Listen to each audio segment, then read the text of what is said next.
नमस्कार। आज हम आपसे बात कर रहे हैं सरकारी नौकरी को लेकर।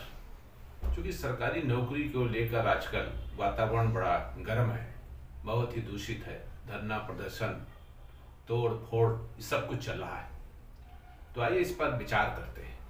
सरकारी नौकरी मिलना कितना दुष्कर है, सरकारी नौकरी पाने के लिए कितने पापड़ बेलने पड़ते हैं, यह आप हम सभी जानते हैं।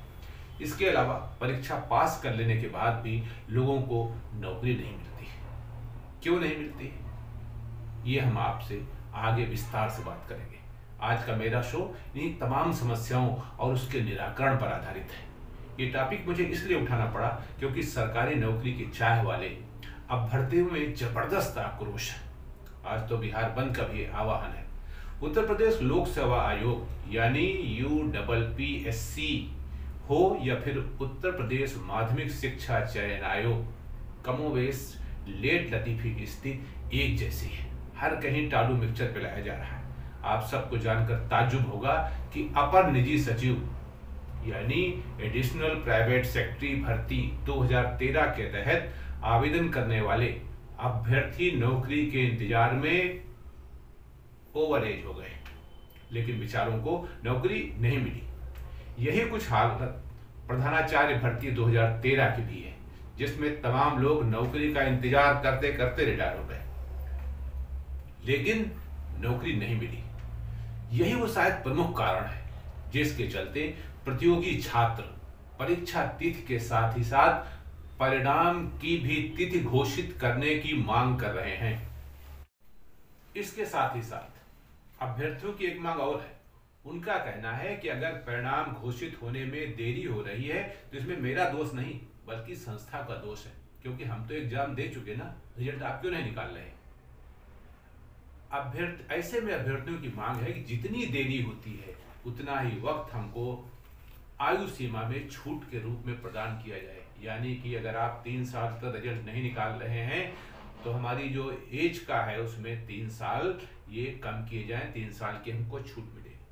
ये मांग कहाँ तक उचित है, कहाँ तक गलत है, कहाँ तक सही है, इसके लिए हम आपके जवाब का इंतजार करेंगे, क्योंकि ये एक मामूली बात नहीं, एक बड़ी बात है। एक सवाल आपसे और है, और वो है कि यदि आवश्यकता नहीं है तो तमाम भर्तियां निकालने की जरूरत ही क्यों पड़ती है। क्या सरकार सिर्फ बेरोजगारों को ठगना चाहती है, उनको दिग्भ्रमित करना चाहती है, या दिन में ख्वाब देखने की उनकी तमन्ना को पूरी करना चाहती है? आखिर सरकार क्या चाहती है?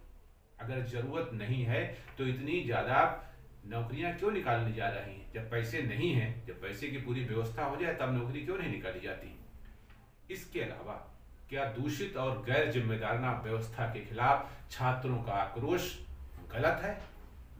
मेरे हिसाब से गलत नहीं है, लेकिन मैं आपके भी उत्तर चाहता हूं। व्यवस्था के खिलाफ छात्रों का विरोध करना उनका संवैधानिक अधिकार है। धरना प्रदर्शन करना ये अधिकार उनको संविधान द्वारा प्रदत्त है।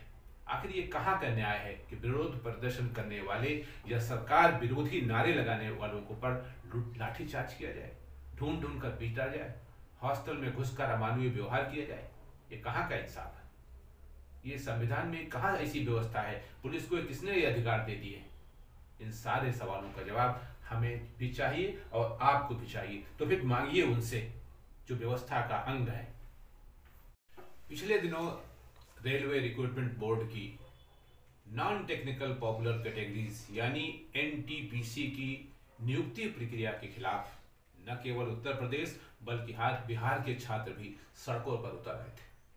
कई जगह रेलवे स्टेशनों पर तोड़फोड़ की गई, रेलवे की संपत्ति को नुकसान पहुंचाया गया, ट्रेन की बोगियों में आग लगा दी गई।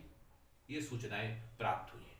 यही कारण है कि रेलवे ने अगले महीने होने वाले दूसरे चरण की परीक्षा को न केवल स्थगित कर दिया है बल्कि इसके लिए एक कमेटी उच्च स्तरीय बना दी है, जो बहुत ही जल्द सरकार को अपनी रिपोर्ट देगी कि गलती कहाँ हुई। आज बिहार बंद भी इसीलिए किया गया है। अब आइए जानने का प्रयास करते हैं कि आखिर अभ्यर्थी अचानक से उत्तेजित और आक्रोशित क्यों हो गए।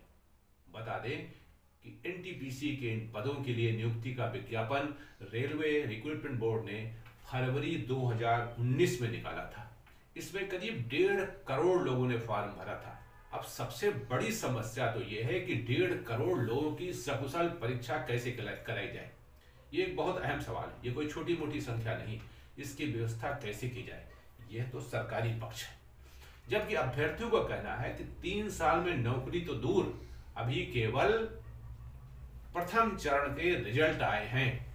ऐसे में छात्रों का अगर धैर्य जवाब दे जाता है तो इसमें कौन सी नई बात है? कोई नई बात नहीं। आखिर कोई कब तक इंतजार करे, कब तक राह देखे? इस इंतजार और राह के देखने के चक्कर में छात्र ओवर एज होते चले जा रहे हैं। वे न घर के रहते हैं न घाट के रहते हैं, क्योंकि जो प्राइवेट सेक्टर है वहां भी फ्रेशर को एक निश्चित उम्र के बाद लिया नहीं जाता है।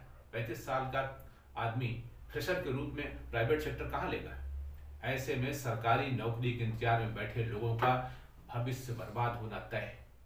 मेरे विचार से केवल और केवल एक तरीका है जिससे सरकारी नौकरियों में भीड़ कम की जा सकती है, और वो ये है कि यदि चतुर्थ श्रेणी कर्मचारी की नियुक्ति के लिए विज्ञापन निकाला गया है तो उसके लिए एक निश्चित दिशा निर्देश जारी कर दिया जाए कि इसमें इंटरमीडिएट पास से ऊपर के लोग अप्लाई नहीं कर सकते हैं।